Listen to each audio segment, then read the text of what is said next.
Good morning. स्वागत है आप सबों का महात्मा गांधी शिक्षण संस्थान के यूट्यूब चैनल पर। आज हम वर्ग 7th के लिए अभिलाषा पाठ पुस्तक के पाठ संख्या 9, जिसका नाम है माँ का एक कहानी, मैथिली शरण गुप्त द्वारा रचित यह कविता को हम कल थोड़ा अंश पढ़े थे। आज फिर से बचे हुए अंश को पढ़ने जा रहे हैं। ध्यान देंगे, हमने पढ़ा था कि सिद्धार्थ जब अपने बगीचे में घूम रहे थे तो एक हंस घायल होकर के गिरा और सिद्धार्थ ने उसे उठाया।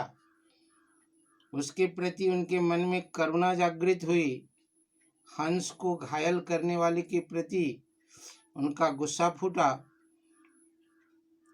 इतने में हंस को घायल करने वाला शिकारी आखेटक वहां आ पहुंचा और दोनों के बीच में एक मारना चाहता था, एक बचाना चाहता था का विवाद चलने लगा।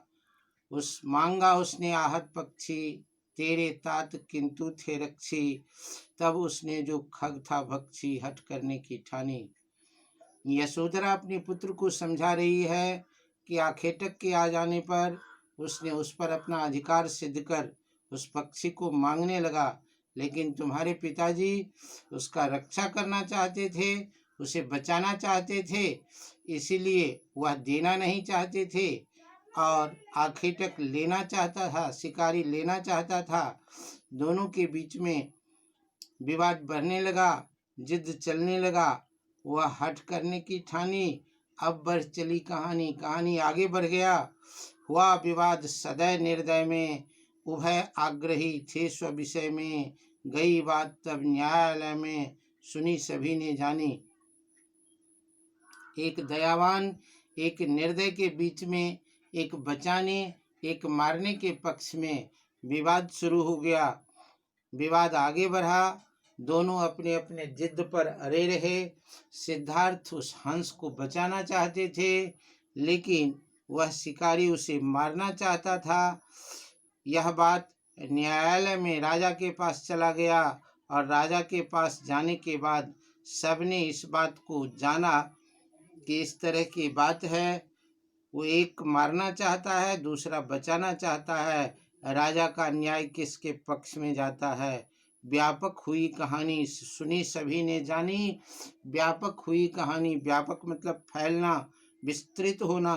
वह कहानी पूरे दरबार में फैल गई। राहुल तू निर्णय कर इसका, न्याय पक्ष लेता है किसका।